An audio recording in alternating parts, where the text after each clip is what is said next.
So let's talk through some of these projections really quickly. Can you walk us through this weekend's polls leading up to your poll here in Pennsylvania? But there are some big corporate media polls who you came on our show, Mark, pre-hurricane, and you said the Kamala collapse, give it a week or two, is exactly what you said. And that was probably 2 weeks ago. And here we are with multiple corporate media polls coming out this weekend. I'd love for you to do a little bit of a roundup, but NBC News was the one that shocked me, showing that Trump may win the popular freaking vote. It's nuts. After putting out Harris +5. Again, let's not forget how absolutely in the tank NBC News was. So again, when I polled Pennsylvania in September, I had a tie, but that really was, some of these major events they get a lot of press coverage on, they do get a juice for about 2 or 3 weeks. I think it's more what pollsters call a response bias than anybody actually changing their mind. It's like somebody saw Kamala Harris do well on the idiot box, and they're like, oh, yeah, I'll pick up this phone call.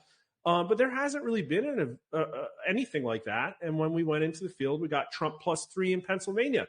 Now, we could do a roundup of all the states, but what you just showed was Trump winning, and it all hinged on Pennsylvania.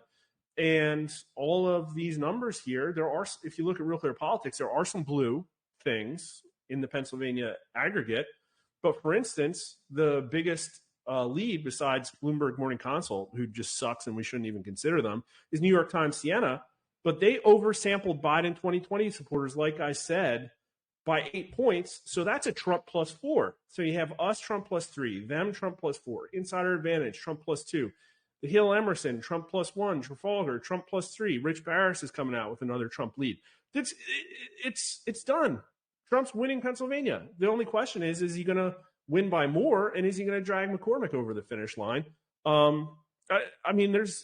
But like this has kind of looked like this for a month or two. Trump's up by 0.1 now.